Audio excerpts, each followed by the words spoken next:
Let's turn our attention back to Capitol Hill and the one big, beautiful bill. It took 25 hours, but the Senate finally passed it a little after noon yesterday with the help of Vice President J.D. Vance. And the question now is, will the House be able to get this done by Friday? Some members, including the influential House Freedom Caucus, may not fully be on board. For more, let's welcome in Republican strategist, chairman of the Fort Bend County Republican Party and host of the 13-minute News Hour, Bobby Eberle. Bobby, great to see you. So full day. Good morning of debate voting to end in this tiebreaker. You know, this wasn't a walk in the park, by any means. What's your reaction to what we saw yesterday and the amended bill? Well, this is like sausage making at its finest, maybe. I mean, it was all the arm twisting, all the negotiations, everything that you anticipated going into this. And what comes out, this is what's going to be interesting, is I know the president has this deadline of July 4th. But it has actually emboldened a larger group than I thought would emerge from the House because of the negotiations on the Senate side. I think it's going to be a lot of negotiations, but the key elements, as far as the taxes, as far as the border, as far as some of the energy production, all of that remained intact, and the changes to SNAP and Medicaid. Those are key elements that everyone was pushing for. And so those key elements, I think, will drive it home. But there's going to be a lot of wailing and gnashing of teeth on the House side with this new bill. Yeah, I mean, reportedly about 20 House Republicans are already saying they're not fully on board with this. We're going to have Freedom Caucus Chair Andy Harris with us later on this morning. He controls a significant block of people on this one. I think it's going to end up in a conference committee where they're going to have to negotiate this thing out. I don't see much chance, Bobby, that the House will simply go along with what the Senate did and pass it and send it to the president today. Right, exactly. I think it's heading for conference. I mean, you could only lose 3 votes in the Senate. You could only lose 3 votes in the House. And that's a lot of people when you're talking about the House side. And so I think you're going to have to sit down and say, look, we've got to get this done. I mean, unfortunately, when it was passed in 2017, the Trump tax cuts were not permanent. This makes them permanent. That is a key element, a key driver that's going to keep people at the table, because this would be a massive tax increase on the American people if this doesn't pass, along with the other reforms that I think are vitally needed, plus the border. So, again, those key elements are going to be the ones that keep people home. But, yeah, it's going to be in the conference. The two chambers are a little at arms with this one, and I think it's going to be a tough sell. I think the president's going to have to come in, as he's done over the past 2 weeks, and really use that muscle, use these accomplishments that he's had since this term has began, and bring it home himself.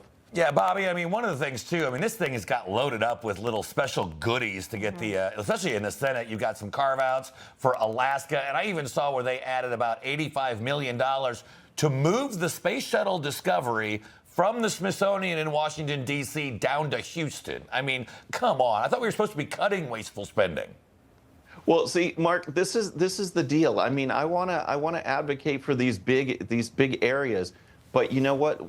One of the things that was key to the November elections was not doing business as usual. America first means doing things in a common sense, practical way that is the opposite of a uniparty or Washington establishment. So when you talk about funding these bills, a lot of what the American people say is, you know what? Hey, the taxes are important, the border's important. Let's pay for that with money that we have. And so with the deficit and these carve-outs that are, kind of this pork that is business as usual, that really does not resonate. It doesn't resonate with me, and it doesn't resonate with a lot of the base right there. They're going to support Trump, but they are looking for doing something now and not always pushing the deficit side and the budget side down the road. Yeah, it makes a lot of sense. What do you make of the left? Obviously, they're having a field day with this, but one of the things that I keep hearing them say is that this is going to get rid of Medicaid. This is going to make, Americans poorer. And, we've had many congressmen, many senators on to say, no, that's not going to happen. But the left keeps slamming this and attacking Republicans.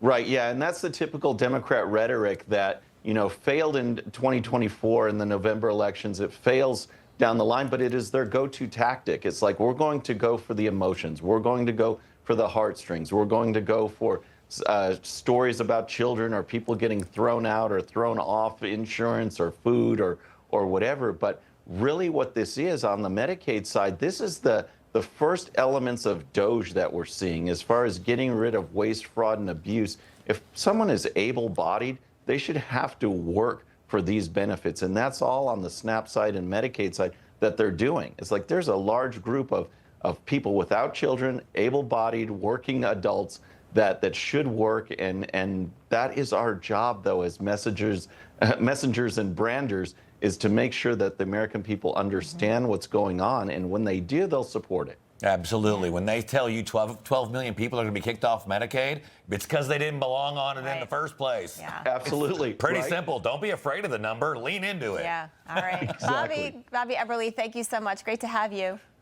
Thanks a lot.